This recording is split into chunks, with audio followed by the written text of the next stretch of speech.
ବାଚସ୍ପତିଙ୍କ ନିର୍ଦ୍ଦେଶ ଅନୁଯାୟୀ ଆମମାନେ କ'ଣ କରିବୁ? ଷ୍ଟେଟମେଣ୍ଟଟା ଯାହା ଅଫିସିଆଲି ଆସିବ ଜିଲ୍ଲାପାଳଙ୍କ ଠାରୁ କିମ୍ବା ହୋମ୍ ଡିପାର୍ଟମେଣ୍ଟ ତରଫରୁ ଆମେ ସେଇ କଥା ତଥ୍ୟ ଉପସ୍ଥାପିତ କରୁ। ମୁଁ ଏବେ ବି କହୁଛି, ମୁଁ ବିଧାନସଭାରେ କହିଛି ଜିଲ୍ଲାପାଳଙ୍କ ରିପୋର୍ଟ ଅନୁଯାୟୀ ଏଇ ଘଟଣାମାନ ଘଟିଥିଲା। ମୋର ତ ବ୍ୟକ୍ତିଗତ ମତ କିଛି ନୁହଁ କି ନିଜସ୍ୱ ମତ କିଛି ନୁହଁ। ଜିଲ୍ଲାପାଳଙ୍କର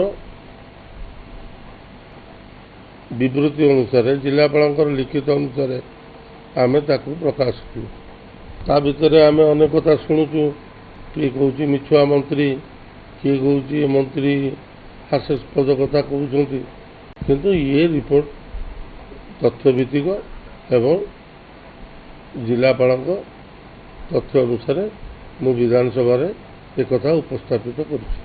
ଜିଲ୍ଲାପାଳ କ'ଣ କହୁଛନ୍ତି ମୁଁ ତ ଜାଣିନି। ମୁଁ ଜଣେ ଦାୟିତ୍ୱ ସମ୍ପନ୍ନ କ୍ୟାବିନେଟ୍ ମନ୍ତ୍ରୀ ଏବଂ ଯେଉଁ ତଥ୍ୟ ରଖାଯାଇଛି ଜିଲ୍ଲାପାଳଙ୍କ ରିପୋର୍ଟ ଅନୁଯାୟୀ, ସେ ଛୁଟିରେ ଥିବେ କି ବୁଲିବାକୁ ଯାଇଥିବେ, ମୁଁ ସେ କଥା କହିପାରିବି। ବଗର୍ତ୍ତି ଜଣେ ଗ୍ରାମବାସୀ, ଗାଁର ମହିଳା, ପୁରୁଷ ଲୋକ କିଏ ଯାଇଛନ୍ତି, କିଏ ଜିଲ୍ଲାପାଳ, କିଏ ସବ୍ କଲେକ୍ଟର, କିଏ କ'ଣ, ସେ ଜାଣିବା ଅସମ୍ଭବ। ତଥାପି ଆପଣ ଯେତେବେଳେ କହୁଛନ୍ତି ଯେ ଜିଲ୍ଲାପାଳ ଯାଇନାହାନ୍ତି ଏବଂ ଜିଲ୍ଲାପାଳ ଛୁଟିରେ ଥିଲେ, ତାହା ପରବର୍ତ୍ତୀ ଅବସ୍ଥାରେ ଅନୁସନ୍ଧାନ କଲେ ଜଣାପଡ଼ିବ।